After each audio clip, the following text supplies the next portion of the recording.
You were told to be untouchable, unbothered, stone-faced, emotionless, and you bought it. You started walking around like a statue, numb, cold, disconnected, and you called it strength. This is your public notice that's not Stoicism. That's emotional amputation. Marcus Aurelius wept publicly. Seneca wrote about grief like a man who understood loss. These were not statues. These were men who felt fully and chose cleanly.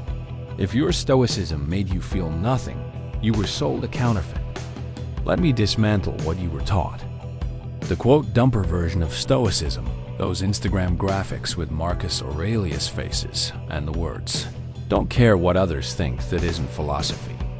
That's emotional bypass.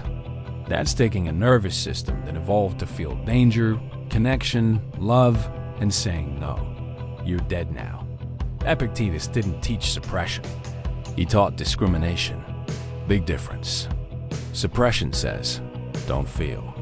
Discrimination says, feel everything but choose your response.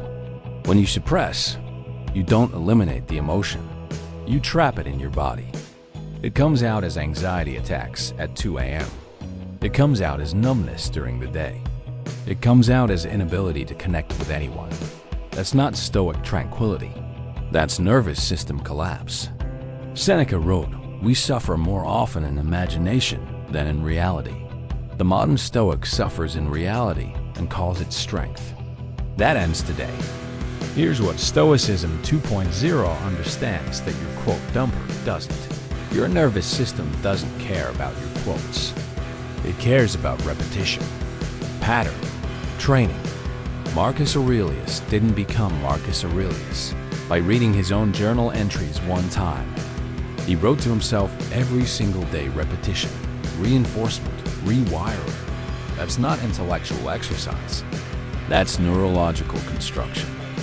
The anterior mid-cingulate cortex, your conflict detection hub, gets stronger when you practice voluntary discomfort.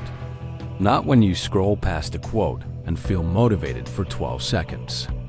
Real Stoic training is uncomfortable. It involves sitting with discomfort instead of numbing it, feeling the anxiety fully and staying present, choosing your response instead of reacting. That's what the ancients did. That's what builds resilient humans, not stone statues who can't feel their own life. Stoicism 2.0 is the upgrade. Feel fully. Choose cleanly. Train your nervous system, not your ego. We've built 3 core protocols to rewire what Stoicism 1.0 broke. The 2 a.m. panic drill trains your nervous system to stay present when anxiety hijacks you at 3 a.m. Not by suppressing the panic, by meeting it with Stoic clarity.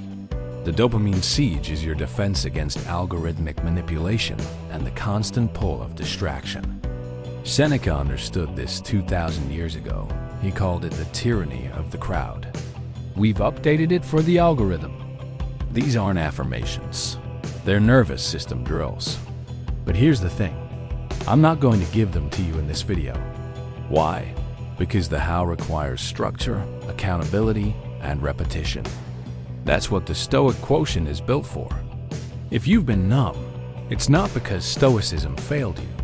It's because you were sold Stoicism 1.0, the counterfeit version. Stoicism 2.0 is different.